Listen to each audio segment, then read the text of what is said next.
और updated current affair cover करेंगे Feb के मंथ का पार्ट 1, जिसमें हम first Feb, second Feb, third, fourth, fifth, six, seventh Feb तक का करंट अफेयर कवर करेंगे। सो हमारा फर्स्ट क्वेश्चन है, who is elected as chief of Vietnam for third term? Elect किया गया चीफ ऑफ वियतनाम थर्ड। हमें options में दिया ली हिसेन लॉन्ग, निग्युन प्यू, सी दिया हुआ है खाडका प्रसाद ओली, डी दिया नन ऑफ दीज। सो ये अपॉइंट किया गया है निग्युन प्यू को। चलिए डिस्क्रिप्शन में पढ़ते हैं। Vietnam reigning Communist Party chief Nguyen Phu Trong has been chosen for an third state, Vietnam new agency reported, eliminating the austere leader into the rank of Vietnam longest serving party leader. So किसे appoint किया गया third chief of Vietnam, मतलब chief. So किसे elect किया गया chief of Vietnam for third time? That is Nguyen Phu. हमारा next question है, which state has set up botanical garden to conserve species of Shivalik range? कौन सी state ने setup करी है बोटानिकल गार्डन की जिससे कि वो कंजर्व कर सके स्पीशीज ऑफ शिवालिक रेंज? हमें ऑप्शंस में दिया उत्तर प्रदेश, बी दिया उत्तराखंड, सी दिया आंध्र प्रदेश, डी दिया नन ऑफ दीज। सो ये स्टेट जो सेटअप कर रही है बोटानिकल गार्डन जिसे कंजर्व कर सके species of Shivalik range, that is Uttarakhand. चलिए डिस्क्रिप्शन में पढ़ते हैं। अब botanical garden name Shivalik arboretum conserving over 210 species of tree found in Himalaya. Shivalik range was inaugurated in Uttarakhand, Nainital. We have tried to conserve these species while spreading awareness about them. Uttarakhand Chief Conservator of Forest Sanjeev Chaturvedi said our aim is to ensure proper nature education among people. So botanical garden जिसका नाम है शिवालिक आर्बोट्रम, वो conserve करेगा 210 species of tree जो कि हमें मिलेगी Himalaya Shivalik range की। इसे इनॉग्रेट किया है उत्तराखंड नैनीताल ने और ये ट्राई करे कि कंजर्व कर सके इन स्पीशीज को और जिससे कि वो एक अवेयरनेस भी स्प्रेड करना चाहते हैं। Uttarakhand chief conservator of forest Sanjeev Chaturvedi ने कहा कि वो एक अवेयरनेस स्प्रेड करना चाहते हैं और उनका एम है कि वो लोगों को प्रॉपरली एजुकेट करे अबाउट द नेचर। सो कौन सी स्टेट ने सेटअप किया है botanical garden to conserve species of Shivalik range? That is Uttarakhand. Who is the first chief compliance officer of Facebook? तो का पहला चीफ कंप्लायंस ऑफिसर कौन है? हमें ऑप्शंस में दिया ओलिवर सिप्वी, बी दिया राजेश गोपीनाथन, सी दिया हेनरी मुनीज, डी दिया Stephen Squeri. First chief compliance officer of Facebook है हेनरी मुनीज। चलिए डिस्क्रिप्शन में पढ़ते हैं। Facebook now has its first chief compliance officer amid increase scrutiny from federal and worldwide regulator and competition from other social media giant. The company has hired Henry Muniz to serve in the role. So company ने hire किया Henry Muniz को कि वो सर्व करेंगे इस role में और ये पहले चीफ कंप्लायंस ऑफिसर है फेसबुक के। ओलिवर सिप्वी जो हमें ऑप्शंस में जो नाम दिया हुआ ओलिवर सिप्वी, ये BMW के चेयरमैन है of the board of management. Rajesh Gopinathan जो है वो CEO एंड MD है TCS की। स्टीफन स्क्वेरी जो है ये अमेरिकन एक्सप्रेस के चेयरमैन एंड CEO है। सो हमारे first chief compliance officer of Facebook on Henry Muniz. हमारा नेक्स्ट क्वेश्चन है, where is chief of air staff conclave organise? कहाँ पे chief of air staff conclave organise की गई थी? हमें ऑप्शंस में लखनऊ, बी दिया दिल्ली, सी दिया बैंगलोर, डी दिया मुंबई। सो ये ऑर्गेनाइज हुई थी बैंगलोर में। चलिए डिस्क्रिप्शन में पढ़ते हैं। The Indian air force will host a chief of air staff conclave on 3rd and 4th Feb at Air Force Station Yelahanka. The conclave will be unique one where chief of air staff from various countries would brainstorm and standardize their thoughts on current issues related to aerospace, power strategy and technological development. So Indian Air Force जो है वो host करेगी chief of air staff conclave 3rd और 4th Feb को eight air force station लियनखाड़ा। ये conclave जो होगी unique one होगी जहाँ पे कि चीफ ऑफ एयर स्टाफ जो बहुत सारी कंट्रीज से आएंगे वो ब्रेनस्टॉर्मिंग करेंगे, सिनर्जाइज करेंगे थॉट्स को on current issues related to aerospace, power strategy and technological development. So कहाँ पे हुई है chief of air staff conclave organise? That is in Bangalore.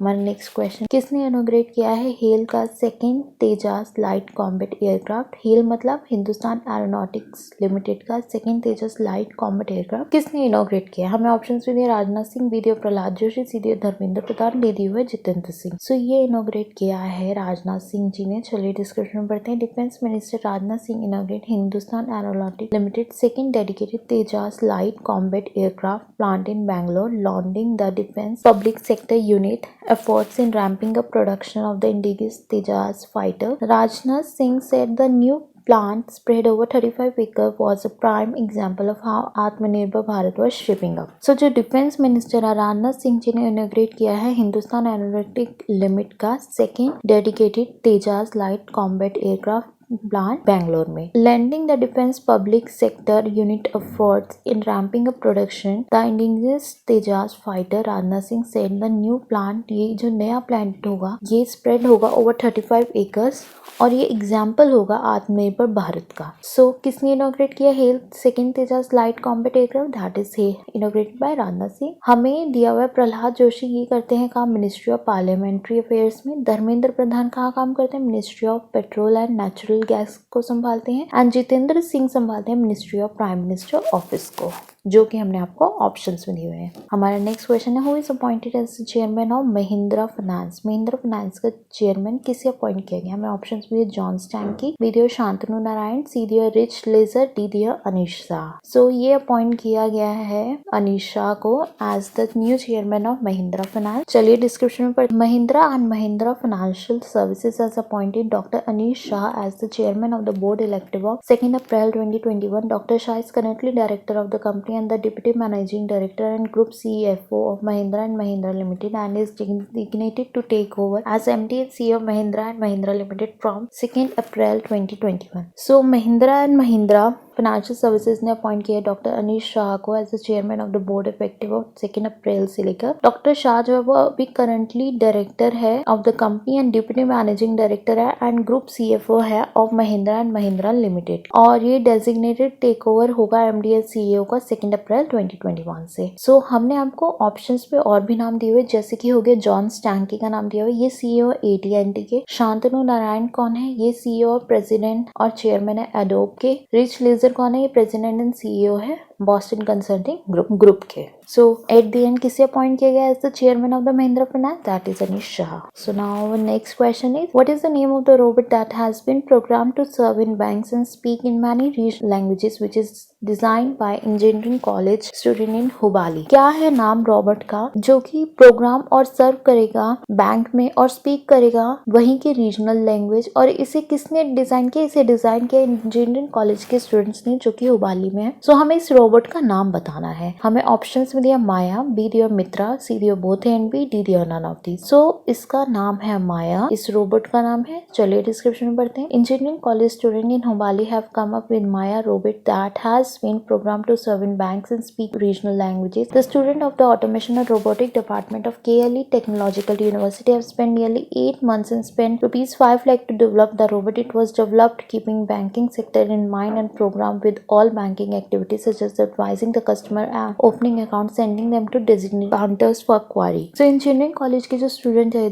Hubli में उन्होंने डेवलप किया है ये रोबोट माया जो कि बैंक में काम करेगा, बैंक में स्पीक भी करेगा मैनी रीजनल लैंग्वेजेस में. ये स्टूडेंट्स जो है ये ऑटोमेशन एंड रोबोटिक डिपार्टमेंट के ऑफ केएलई टेक्नोलॉजिकल यूनिवर्सिटी और इन्होंने स्पेंड किया नियरली 8 months एंड स्पेंड किया 5 लाख रुपीस की वो डेवलप कर सके इस रोबोट को. ये डेवलप हुआ है keeping banking sector in mind and program with all banking activities जिससे कि एडवाइस कर सकेगा कस्टमर्स को on account bank on opening bank account, sending them to designated counters for query. जैसे कि हम कभी बैंक में जाते हैं तो हमें नहीं पता होता है कि हमें अपनी क्वेरी के लिए कौन से डिपार्टमेंट में जाना है, किससे बात करनी है, कौन है करेक्ट पर्सन. सो ये रोबोट इस चीज में भी हेल्प करेगा कि जिससे कि लोगों को पता चल सके कि हाँ आपको अपनी इस क्वेरी के लिए इस पर्सन के पास जाना है. हमने ऑप्शंस में आपको मित्रा दिया हुआ, ये एक रोबोट है जो कि डिजाइन किया था बैंगलोर की फर्म ने. सो ये नाम उनका मेंशन है यहाँ पे. नेक्स्ट क्वेश्चन है who established the first centre of wetland conservation and management. किसने एस्टैब्लिश किया है first centre for wetland conservation and management. हमें ऑप्शंस में दिया साउथ अफ्रीका, बी दिया नेपाल, सी दिया इंडिया, डी दिया बांग्लादेश. तो ये एस्टैब्लिश किया first centre for wetland conservation and management India में. हमें डिस्क्रिप्शन में दिया the union government has announced to establish India first centre for wetland conservation and management on the occasion of the world wetland day.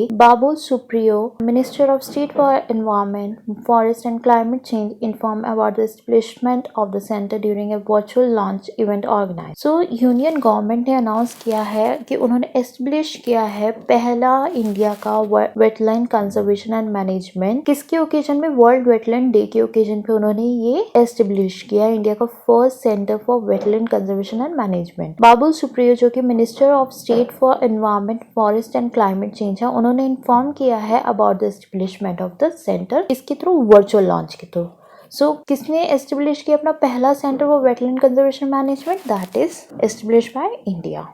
हमारा next question है which government launch her Ghar Pani Har Ghar Safai mission. कौन सी government ने launch किया हर Ghar Pani Har Ghar Safai mission? हमें option भी दिया लखनऊ, पंजाब, दिल्ली या चेन्नई। सो ये लॉन्च किया पंजाब की गवर्नमेंट ने। चलिए डिस्क्रिप्शन में पढ़ते हैं। Punjab chief minister captain Amarinder Singh virtually launch the Har Ghar Pani Har Ghar Safai mission as part of the government campaign to accomplish the goal of 100% portable piped water supply in all rural household by March next year. Punjab की जो chief minister है captain Amarinder Singh ने virtually launch किया था हर घर पानी और Har Ghar Safai mission as a part of the government campaign to establish the goal of 100% portable piped water supply in all rural household by March next year. So ये कौन सी government ने launch किया? पंजाब के chief minister Amarinder Singh ने। हमारा next question है who joined hand with Google to offer cloud based data services. किसने join hand करे हैं गूगल के साथ कि वो ऑफर करेंगे क्लाउड बेस्ड डेटा सर्विसेज? हम ऑप्शंस भी देख फोर्ड, टोयोटा, जैगुआर और निसान। सो ये हैंड ज्वाइन करे फोर्ड ने। सो हमें डिस्क्रिप्शन में दिया Ford Motor Company will tap into software, artificial intelligence and cloud computing offered by Alpha Google to develop new customer services and modernize internal operation. The company, as part of a 6-year partnership, the Dearborn Michigan-based automaker will incorporate the tech giant Android operating system into its Ford and Lincoln vehicles starting in 2023. So Ford Motors ने tap किया है into software, artificial intelligence और cloud computing company Google के साथ to develop कर सके वो new customer services और modernize कर सके अपना internal operations कंपनी का। अब हम important days और important people के बारे में बात करेंगे। The Dalai Lama bring his new book, The Book of Encouragement, in which he shared a quotes and world of wisdoms to promote happiness. So Dalai Lama आए अपनी new book के साथ the little book of encouragement, जिसमें उन्होंने बहुत सारे course share करे हैं वर्ल्ड ऑफ विजडम्स और प्रमोट किया हैप्पीनेस को। World cancer day is observe 4 फरवरी to raise awareness and education about cancer by the union for international cancer control. World cancer day कब ऑब्जर्व किया था? 4 फेब को, कि जिससे कि रेज कर सके अवेयरनेस और लोगों को एजुकेट कर सके कैंसर के बारे में। The 36-year-old right handed pacer Ashok Dinda announce his retirement from all form of cricket. Ashok Dinda कौन है? वो एक क्रिकेटर है और उन्होंने अपनी रिटायरमेंट अनाउंस करी है at the age of 36। International day of human fertility जो है वो ऑब्जर्व किया गया 4 फेब को और इसकी थीम क्या थी? Pathway to the future. चलिए एक बार और देख लेते हैं। सो दलाई लामा जी कौन सी बुक के साथ आए हैं? The little book of encouragement. उसमें काफी सारे कोट्स और विजडम है जिससे कि वो प्रमोट करेंगे हैप्पीनेस को। वर्ल्ड कैंसर डे कब ऑब्जर्व किया गया? 4 फेब को। अशोक डिंडे कौन है? वो एक राइट हैंडेड पेसर और उन्होंने रिटायरमेंट ली है from all form of cricket. Now next question is which state PM Modi inaugurate oil and gas project. कौन सी स्टेट में पीएम मोदी ने इनॉग्रेट किया ऑयल एंड गैस प्रोजेक्ट? हमें ऑप्शंस में दिए असम, बी दिया केरला, सी दिया पंजाब, डी दिया तेलंगाना। सो ये स्टेट है असम जहाँ पे पीएम मोदी ने इनॉग्रेट किया oil and gas project.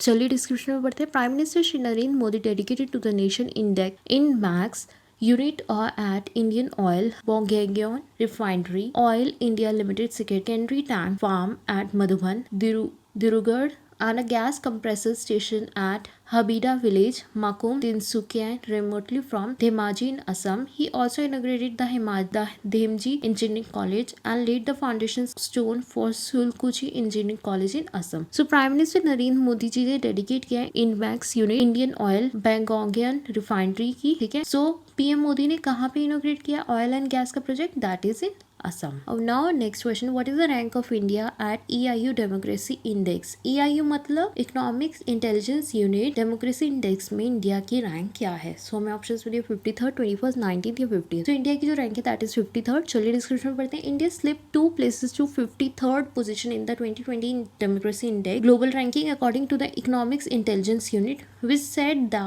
democratic backsliding by authorities and crackdown on civil liberties has led to a further decline in the country's ranking. So India जो है slip 2 है 2 places और अब उसकी पोजीशन क्या है? 53rd पोजीशन है in the 2020 democracy index global ranking, जो कि कौन किसके अकॉर्डिंग है, that is to the economic intelligence unit, जिसने बोला है डेमोक्रेटिक बैकस्लाइडिंग के बारे में और क्रैकडाउन के बारे में। So what is the rank of India at EIU democracy index, that is 53rd। सो अब हमारा नेक्स्ट क्वेश्चन है, which bank has restricted money withdrawal from non EMV ATM? कौन से बैंक ने रिस्ट्रिक्ट कर दिया है money withdrawal from non EMV ATM? हमें ऑप्शंस मिली है PNB बैंक, बी दिया SBI बैंक, सी दिया union bank of India, D दिया बैंक ऑफ महाराष्ट्र। सो ये रिस्ट्रिक्ट करे हैं money withdrawal from non EMV ATM, ये रिस्ट्रिक्ट करे हैं PNB बैंक ने। चलिए डिस्क्रिप्शन में पढ़ते हैं। Punjab national bank customer would not be allowed to withdraw money from non-EMV ATM from tomorrow. Both financial and non-financial transaction will be restricted. The bank said it has made the decision to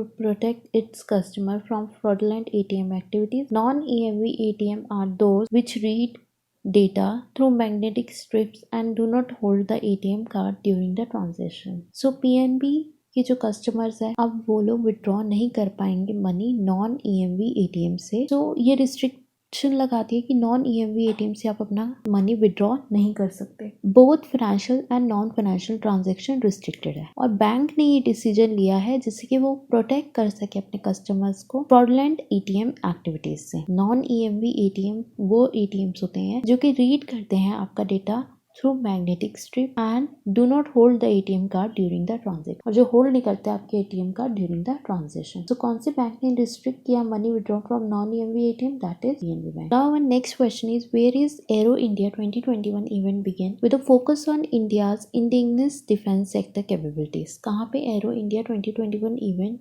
start हुआ है जिसका focus है India की indigenous defence sector capabilities पे? सो हमें options मिले Bangalore, B दिया मुंबई, सी दिया गोवा, डी दिया नन ऑफ दीज। सो ये स्टार्ट हुआ बैंगलोर में जिसका फोकस है इंडिया की इंडिजिनस डिफेंस सेक्टर कैपेबिलिटीज पे। So चलिए डिस्क्रिप्शन में पढ़ते हैं। The theme of the Aero India 2021 was mainly based on the indigenization of product, aerospace application and crucial air power in Indo-Pacific region.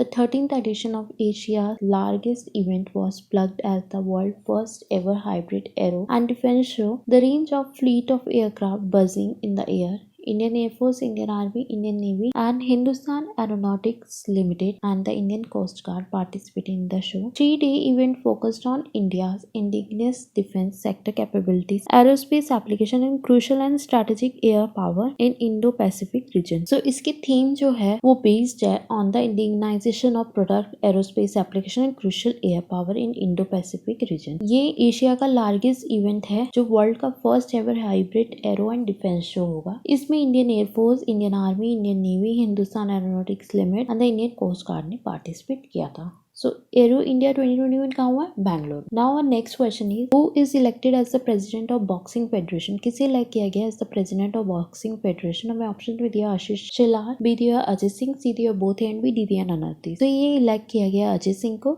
चलिए description में पढ़ते हैं। Ajay Singh has been reelected as the president of boxing federation of India BFI on February 3rd, 2021. He defeated former sports minister of Maharashtra Ashish Shelar in the polls. Ajay Singh received 37 votes while Ashish Shelar, who has been on many top positions in sports including being the president of Mumbai District Football Association and Maharashtra Cricket Association, got 27 votes in BFI polls. So Ajay Singh को re-elect किया गया as the president of boxing federation of India और इनको मिले हैं सबसे ज्यादा votes और वो वोट लेकर जीते हैं। उन वोट्स की वजह से वो बने हैं, उन्हें वापस से री-इलेक्ट किया गया as the president of the boxing federation. Ashish Shelar जो है वो भी टॉप पोजीशन पे थे। वो जो है वो president of Mumbai district football association और महाराष्ट्र क्रिकेट एसोसिएशन के प्रेसिडेंट है।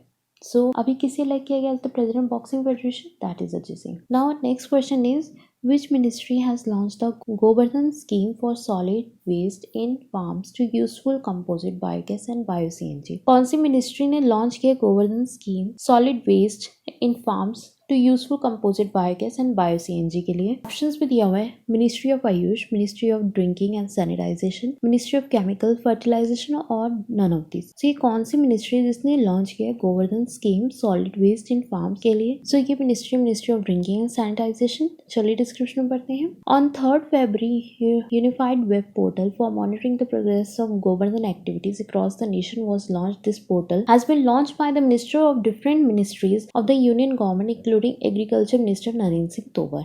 यूनिफाइड वेब पोर्टल जिससे कि वो मॉनिटर करते हैं the progress of Gobardhan activities across the nation, ये लॉन्च किया गया। और इस पोर्टल को लॉन्च किया गया ministry of drinking and sanitisation के द्वारा। किसके लिए लॉन्च किया गया? For solid waste in farms, जिससे कि वो उसे यूज कर सके कंपोजिट बायोगैस एंड बायोसीएन। हमारा नेक्स्ट क्वेश्चन है who is appointed as the interim director of CBI? किसे अपॉइंट किया गया as the interim director of CBI? में ऑप्शन प्रवीण सिन्हा, पीडीआर ऋषि, एम नागेश्वर राव, डीडीआर नन ऑफ दिस। सो ये अपॉइंट किया गया प्रवीण सिन्हा को as the interim director of CBI. चलिए डिस्क्रिप्शन में पढ़ते हैं। The premier investigating agency is headed by interim director Praveen Sinha after the regular director Rishi Kumar Shukla demitted office on Feb 2. After serving his tenure of 2 years, the petition filed in Supreme Court through advocate Prashant Bhushan has sought direction to the centre to initiate and complete the process of selection of CBI director and to ensure that such process is initiated at least 1 month prior to the post becoming vacant. So,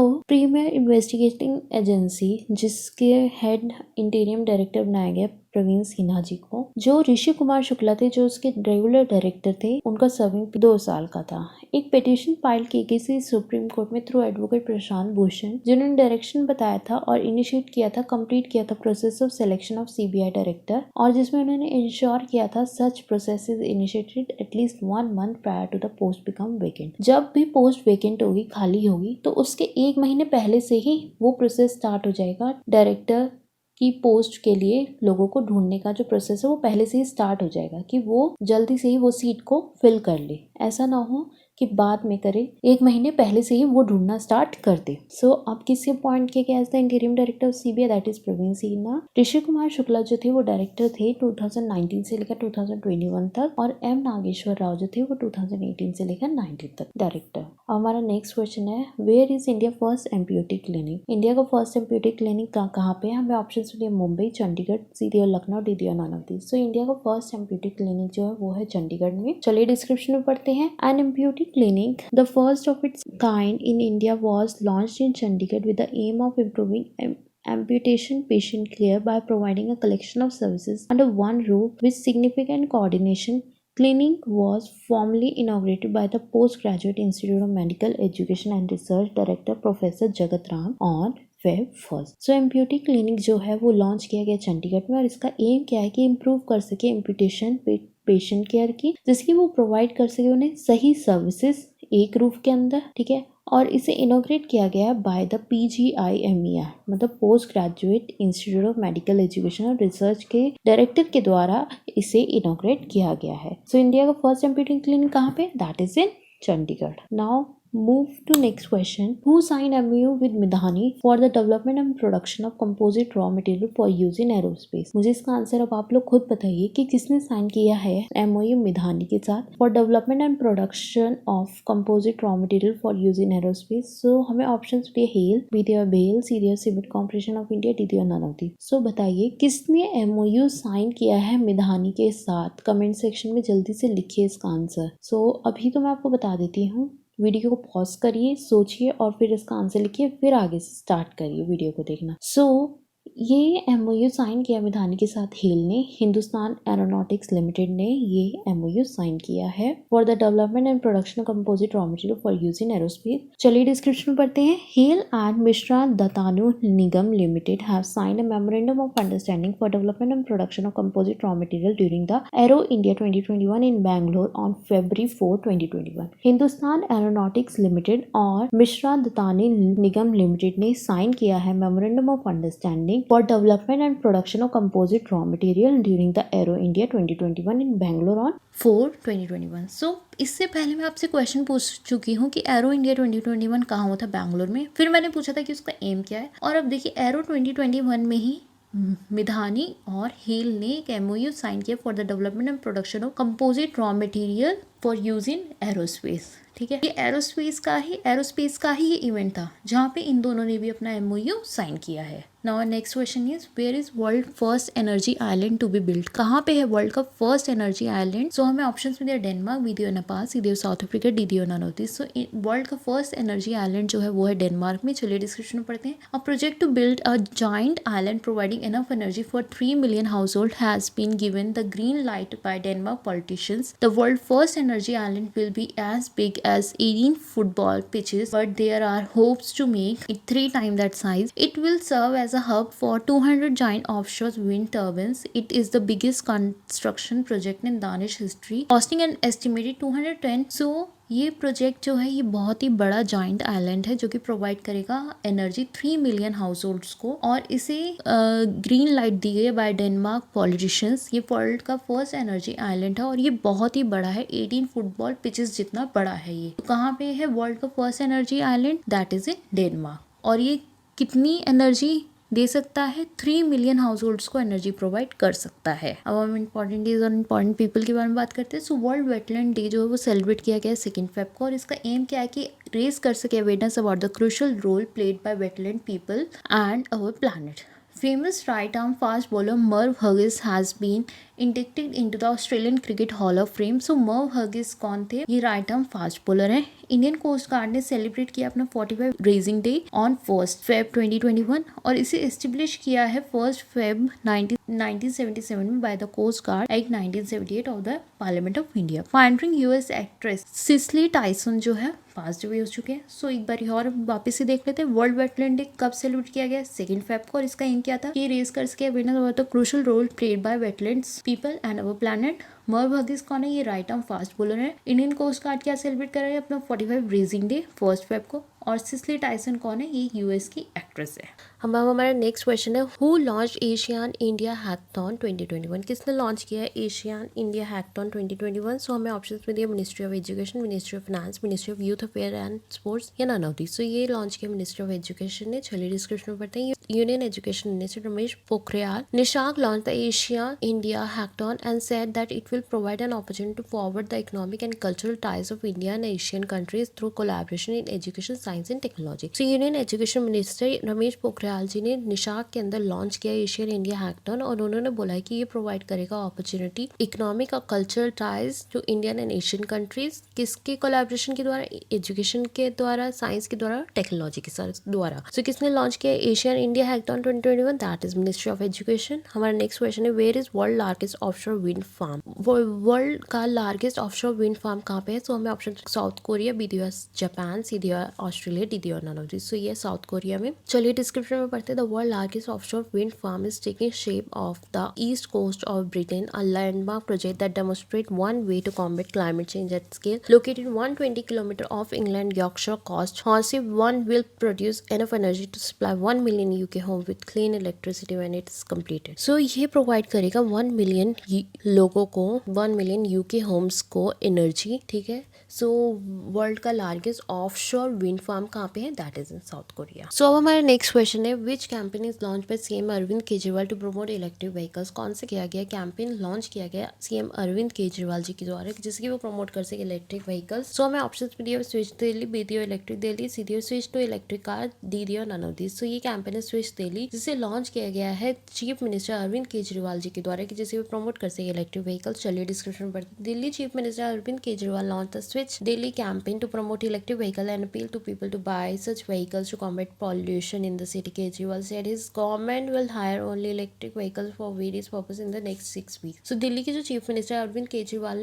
जी ने launch किया switch Delhi का campaign की जिसकी वो promote कर सके electric vehicles और appeal कर सके लोगों से कि वो बाय कर सके ऐसे व्हीकल जो कि पॉल्यूशन ज्यादा क्रिएट नहीं करते। ठीक है। सो कौन सा कैंपेन है जो लॉन्च किया सीएम अरविंद केजरीवाल जी ने जिसकी वो प्रमोट कर सके electric vehicle? That is switch Delhi. हमारा नेक्स्ट क्वेश्चन है who has develop world first high altitude pseudo satellite. किसने डेवलप किया वर्ल्ड का first high altitude pseudo satellite? So हमें ऑप्शन थे हेल, बी दिया सॉल्ट एविएशन कंपनी, सी दिया Bell helicopter company limited, D दिया none of this. So ये develop किया world first high altitude space radio satellite develop किया है hello Hindustan aeronautic limited ने। चलिए डिस्क्रिप्शन पढ़ते हैं। HAL to develop world first high altitude space radio satellite that can fly unmanned for up to 3 months, the Hindustan aeronautic limited is developing futuristic high altitude space radio satellite with startup company to strengthen the country's military strike capabilities. तो Hindustan aeronautic limited ने develop किया ये futuristic high altitude space radio satellite एक startup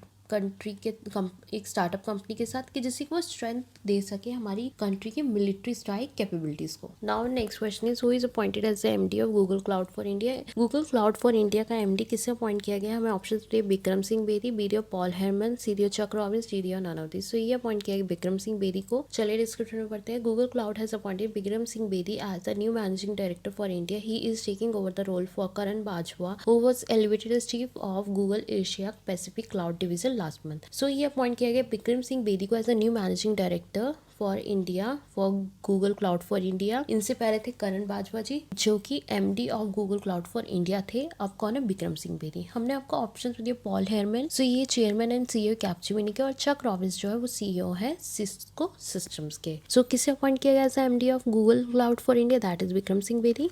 हमारा next question है who has become the India youngest female pilot. कौन बनी है इंडिया की यंगेस्ट फीमेल पायलट? हमें ऑप्शन पे दिया भक्ति शर्मा, बी दिया पूजा ठाकुर, सी दिया आयशा सीज, डी दिया नन ऑफ दिस। सो ये बनी है Ayesha Aziz India youngest female pilot. चलिए डिस्क्रिप्शन में पढ़ते हैं। आयशा अजीज द 25-year-old फ्रॉम Kashmir, who is the youngest female pilot in the country, act is a source of inspiration and beacon of empowerment for numerous Kashmiri women. So Aisha Aziz जो 25 years old girl है, ये कश्मीर से, और ये काफ़ी girls के लिए एक बहुत ही बड़ी इंस्पिरेशन बनी है, और ये इंडिया की यंगेस्ट फीमेल पायलट है। हमने आपको ऑप्शन दिए भक्ति शर्मा, सो ये फर्स्ट एशियन वुमेन है और यंगेस्ट है वर्ल्ड में जिन्होंने क्रिएट किया swimming record in the water of Antarctica. B हमने आपको ऑप्शन दिया नाम पूजा ठाकुर, सो ये फर्स्ट ऑफिसर थी जिन्होंने लीड किया था inter service guard of honour जो कि इंस्पेक्टेड हुआ था by US president Barack Obama के द्वारा। ठीक है, सो कौन है इंडिया की youngest female pilot? That is Ayesha Aziz. So हमारा नेक्स्ट क्वेश्चन है how many states has completed ease of doing business stipulated by the department of expenditure ministry of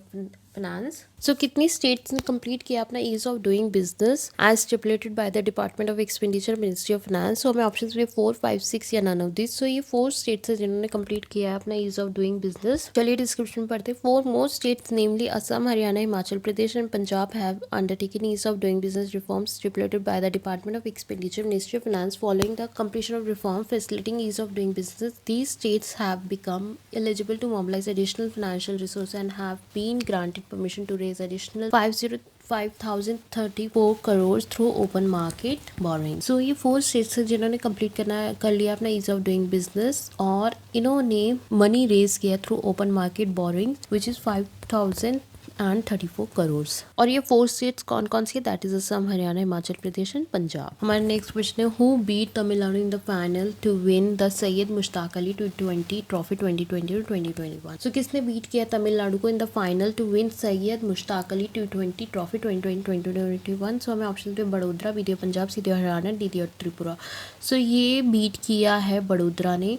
चलिए डिस्क्रिप्शन पढ़ते हैं। Tamil Nadu were crown champion of the Syed Mushtaq Ali trophy after claiming a 7-wicket victory over Vadodara in the final. This was their second title after first clinching it in 2006-07. Vadodara, which had won the title twice in past 2011-12 and 13-14 ended up as runner up this time. So ये beat किया बड़ोदरा ने तमिलनाडु को, ठीक है, in the Syed Mushtaq Ali trophy, और ये पहले जीत चुके हैं 2011 से 12 के बीच में और 13-14 में। हमारा नेक्स्ट क्वेश्चन है who confirm 2020 as worst year on record? किसने कंफर्म किया 2020 को as worst year on record? हमें ऑप्शन में United Nation conference on trade and development, United nation development program, UN world tourism organization या D none of this. So ये confirm किया 2020 को worst year on record United Nation world tourism organization के द्वारा। चलिए description पढ़ते हैं।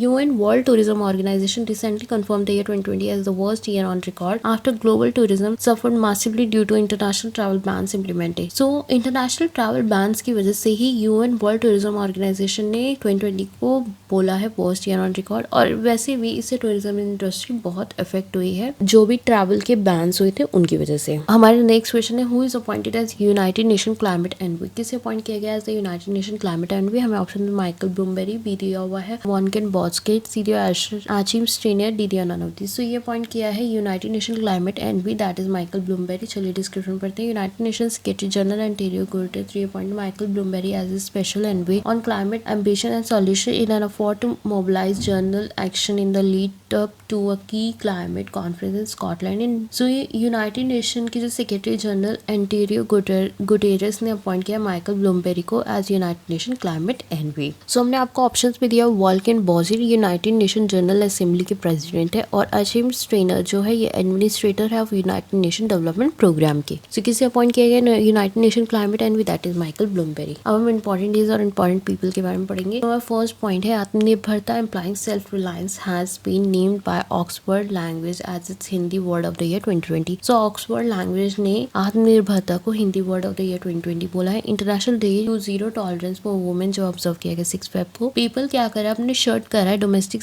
Payment services India में 1 अप्रैल से। सो फर्स्ट पॉइंट क्या है, आत्मनिर्भरता जो नेम है ऑक्सफोर्ड लैंग्वेज के द्वारा बनाया गया है as the Hindi word of the year 2020। International day to zero tolerance for women observe किया गया 6 फेब को। पीपल क्या कर रहे हैं, शर्ट कर डोमेस्टिक सर्विसेज इंडिया में फ्रॉम 1 अप्रैल। अब हमारा नेक्स्ट क्वेश्चन है, who launch Assam Mela programme in Assam Sonitpur district. किसने लॉन्च किया Assam Mela programme in Assam Sonitpur district. हमें ऑप्शन थे पीएम नरेंद्र मोदी, बी दिया सर्बानंदा सोनोवाल, सी दिया प्रेमा खांडू, डी दिया नन ऑफ दिस। सो ये लॉन्च किया है पीएम नरेंद्र मोदी ने असम मेला प्रोग्राम। चलिए description. Prime minister Narendra Modi who is scheduled to visit Assam and west Bengal launch Assam Mela programme in Dhekiajuli of Sonitpur district. As per the PMO, this initiative will boost the state road infrastructure, contribute to some economic progress and improve connectivity. So prime minister Narendra Modi ji जो है उन्होंने schedule कराया अपना visit Assam और waste Bengal में, और उन्होंने launch किया Assam Mela programme in देकाजली Sonitpur district में। ये एक इनिशिएटिव है पीएमओ के द्वारा कि जिससे कि वो अपनी वहाँ पे स्टेट का जो रोड इंफ्रास्ट्रक्चर है उसको ठीक कर सके और कंट्रीब्यूट कर सके असम की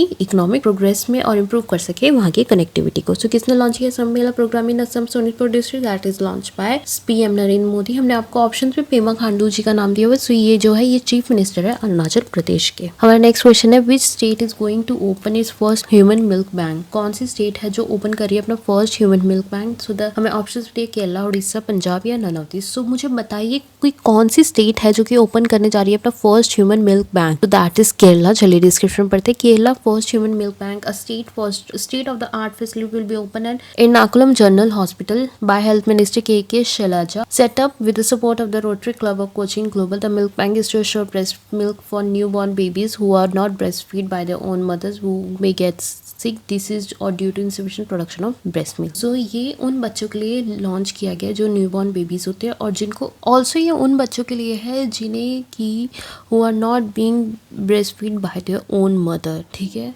सो कहाँ पे है, कौन सी स्टेट ने ओपन किया अपना first human milk bank. So that is Kerala. हमारा नेक्स्ट क्वेश्चन है, who is appointed as the chairman of national safety council. किसे अपॉइंट किया गया chairman of national safety council. हमें ऑप्शन प्रहलाद जोशी, बी दिया एस.एन. सुब्रमण्यम, सी दिया आर.के. सिंह, डी दिया none of this. So ये अपॉइंट किया गया एस.एन. सुब्रमण्यम को as chairman of the national safety council. चलिए डिस्क्रिप्शन पढ़ते हैं। S N. Subramaniam CEO and managing director of L&T has appointed as chairman of the national safety council. Subramaniam experience will guide the National Safety Council, which has a major role to play to ensure safety in workplace under new Occupancy Safety Health and Working Condition Code 2020 से a press statement by the Ministry of Labor and Employment. So S N. Subramaniam जो CEO और managing director है L&T के, उन्होंने appoint किया गया chairman of national safety council, और वो इंश्योर करेंगे एक safety in work place under the new occupancy safety health and working condition code 2020। सो हमने आपको ऑप्शन में दिया हुआ प्रहलाद जोशी, सो ये मिनिस्ट्री ऑफ माइंस देखते हैं, और आर.के. सिंह जो है वो देखते हैं ministry of new renewable energy. So किसे अपॉइंट किया गया as the chairman of national safety council, that is S N. Subramaniam. हमारा नेक्स्ट क्वेश्चन है, who has joined hand with Bahrain in the field of renewable energy. किसने join hand किया Bahrain के साथ in the field of renewable energy. हमें option दिया China, India, Russia, none of this. So ये join hand किया है India ने। चलिए डिस्क्रिप्शन पढ़ते हैं। India and Bahrain have agreed to को deeper engagement in the field of renewable energy. The joint working group in the field of renewable energy will which held its first meeting in virtual format underscored the importance of renewable energy to meet climate change goals. So India और Bahrain ने agree किया है for deeper engagement में इन the field of renewable energy. ये एक joint working group है जो कि काम करेगा रिन्यूएबल एनर्जी में, और इनकी वर्चुअल मीटिंग हुई थी जिसमें इन्होंने बात करी थी importance of renewable energy to meet climate changes goals. हमारा नेक्स्ट क्वेश्चन है, who is the chief of WTO। WTO के चीफ कौन है। हमें ऑप्शन दिया Roberto Azevedo, Bidia Okonjo Iweala, CD of both and B, Did none of these. So ये है Okonjo Iweala. चलिए पढ़ते हैं डिस्क्रिप्शन में. The world trade organization has chosen Nigeria former finance minister Ngozi Okonjo-Iweala as its first female and first African leader, handling the task of restoring trust in a rule-based global trading system. The WTO 164 member unanimously selected the 66-year-old developed economist to serve a 4-year term as Director General. Okonjo-Iweala will take over the institution with the budget of $220 million and staff of 650 at a critical time. So World Trade Organization ने choose किया Nigeria के former finance minister Ngozi Okonjo-Iweala को as is first female and first African leader, क्योंकि task handle करेंगी as the chief of WTO. ये इनका जो कार्यकाल होगा वो 4 साल का होगा और इन्हें बजट मिला 220 मिलियन और इन्हें मिला है स्टाफ 650 का. सो कौन है chief of WTO? That is Okonjo-Iweala. हमारा नेक्स्ट क्वेश्चन है विच मिलिट्री हैज कमेंस्ड युद्ध अभियान 20 एक्सरसाइज. कौन सी मिलिट्री ने कमेंस्ड करी है युद्ध अभियान 20 एक्सरसाइज. तो हमें ऑप्शंस में दिया हुआ है India Nepal, India US, India Bangladesh या डी नन ऑफ दीज. सो ये कमेंट्स करी है इंडिया US ने युद्ध अभ्यास 20 एक्सरसाइज. चलिए डिस्क्रिप्शन पढ़ते हैं. As a part of defence operation soldiers from India and United State participate in a joint military exercise Yudh Abhyas 20. The joint exercise started from Feb 8 will go on to Feb 20 at the Maharaja Field Firing Range in Rajasthan. So ये defence cooperation की exercise है जो कि होगी India और US जो soldiers हैं उन्होंने इसमें पार्टिसिपेट किया और जिस एक्सरसाइज का नाम है युद्ध अभ्यास 20. ये एक जॉइंट एक्सरसाइज है जो कि होगी Feb 8 से लेकर 20 Feb तक एट महाराजा फील्ड फायरिंग रेंज राजस्थान में. सो कौन सी मिलिट्री कमेंट्स करी युद्ध अभ्यास 20 that is India and US. हमारा नेक्स्ट क्वेश्चन है who is selected by NASA to launch its SPHEREx mission. किसे सेलेक्ट किया गया नासा के साथ कि वो लॉन्च करे अपना स्फीयर-X मिशन. हमें ऑप्शंस में दिया हुआ है SpaceX, इसरो, यूनाइटेड लॉन्च एलायंसेस या डी और नन ऑफ दिस. सो ये SpaceX. चलिए डिस्क्रिप्शन में पढ़ते हैं. National aeronautical space administration has selected the Elon Musk founded space exploration technology for the launch of its SPHEREx mission. The space agency had announced the selection of SpaceX for launch services of the SPHEREx mission. So NASA ने select किया Elon Musk की company SpaceX को कि वो launch करेगी SPHEREx mission. ये space agency ने announce किया है SpaceX को कि वो ही इसकी सर्विसेज को देखेगी और वही लॉन्च करेगी स्फीयर-X का मिशन. हमारा नेक्स्ट क्वेश्चन है who approved the establishment of the world largest radio telescope. किसने अप्रूव किया establishment of the world largest radio telescope. हमें ऑप्शन पे दिए square kilometre array observatory, square kilometre array observation, square kilometre array observatory and none of this. So ये approve किया establishment the world largest radio telescope that is approve by square kilometre array observatory. So चलिए description में पढ़ते हैं. Square kilometre array observatory council held its maiden meeting and approved the establishment of the world largest radio telescope. Square kilometre array observatory is a new intergovernment organisation dedicated to radio astronomy and its headquartered in UK. At the moment, organization from 10 countries as a part of Square Kilometer Array Observatory. These include Australia, Canada, China, India, Italy, New Zealand, South Africa, Sweden, Netherlands and UK. So Square Kilometer Array Observatory ने establish किया world का largest radio telescope. ये जो एक inter government organisation है जिसके headquarters है UK में. इसमें 10 कंट्रीज आती हैं जिनके नाम है Australia, Canada, China, India, Italy, New Zealand, South Africa, Sweden, Netherland और UK. सो अगर आपसे क्वेश्चन पूछा जाता है कि स्क्वायर किलोमीटर एरे ऑब्जर्वेटरी के अंदर कितनी कंट्रीज आती है, 10 कंट्रीज है. उनका नाम भी अब आपको पता है, ठीक है. ये एक इंटर गवर्नमेंट ऑर्गेनाइजेशन है. सो अब हमारा नेक्स्ट क्वेश्चन है who is the first batsman to score 200 in 100 test. 100 test में कौन सा बैट्समैन है जिसने 200 स्कोर करे. सो हमें ऑप्शन पे जोई रूट, टॉम एमेट, सीरियस स्टुअर्ट ब्रॉड, डीडिया नन ऑफ दिस. सो ये फर्स्ट बैट्समैन है जोई रूट. चलिए डिस्क्रिप्शन में पढ़ते हैं. England's keeper Joe root become the first cricketer to notch up a double century in his 100 test, touching the milestone on the second day of the first test against India. The 30-year-old reached his double 100 when he lofted India spinner Ravichandra Ashwin for a 6-over long run in the second session on 2 day of the series opener. So 100 test में जिन्होंने 200 score किया है वो batsman है जोई root. और कौन है फर्स्ट बैट्समैन जिन्होंने 100 टेस्ट में स्कोर किया 200, दैट इज जोई रूट अगेन. और इनका एक मैच था जिसमें इन्होंने रविचंद्र अश्विन के अगेंस्ट में भी सेकंड सेशन खेला था. अब हमारा नेक्स्ट क्वेश्चन है, where is 14th international children film festival held? कहाँ पे 14th international children film festival हुआ था? हमें ऑप्शन में नेपाल, बी दिया चाइना, सी दिया बांग्लादेश, डी दिया हुआ पाकिस्तान। सो ये हुआ था बांग्लादेश में। चलिए डिस्क्रिप्शन में पढ़ते हैं। The 14th edition of the international children film festival organised by children film society Bangladesh will commence from January 30. The sixth day will be held across 3 venues where contributors from 37 countries will participate. A total of 179 films have been shortlisted from the submission to be screened. So ये 14th addition है international children film festival का, जिसे organise किया children film society ने बांग्लादेश की। इसे 3 अलग अलग वेन्यूज में हुआ और ये 37 कंट्रीज ने इसमें पार्टिसिपेट किया और इसमें 179 टोटल फिल्म्स जो है वो शॉर्टलिस्ट हुई हैं, ठीक है, जिन्हें स्क्रीन किया जाएगा। सो 14 इंटरनेशनल फिल्म फेस्टिवल कहाँ हुआ है? बांग्लादेश में। अब हम अपने इंपॉर्टेंट डेज और इंपॉर्टेंट पीपल या कोई बुक रिलीज हुई है तो उसके बारे में पढ़ते। So Hunter Biden to release the book name beautiful thing. Hunter Biden ji ने कौन सी बुक रिलीज करी है? Beautiful things. India hosted Indian ocean region defence minister conclave on the slide line of aero India 2021 with the theme of enhance peace security and cooperation in the Indian ocean. So India ने host करी है Indian ocean region की defence minister conclave aero India 2021 और जिसकी theme क्या थी? Enhance peace security and cooperation in the Indian ocean. मैंने arrow India 2021 से आपसे काफी सारे क्वेश्चन पूछे कि वो कहाँ हुआ था? बैंगलोर में हुआ था। किसने पार्टिसिपेट किया था वो भी अब आपको पता है। सो ब्यूटीफुल थिंग्स जो बुक है वो किसने रिलीज करी है? हंटर बिडन ने। सो अगर आपको आज का सेशन अच्छा लगा है तो प्लीज चैनल को सब्सक्राइब करिए, वीडियो को लाइक करिए, शेयर करिए एंड प्लीज चैनल को सब्सक्राइब करना बिल्कुल भी मत भूलिए। और अगर आपको कोई डाउट होता है तो प्लीज कमेंट सेक्शन में जरूर लिखिए।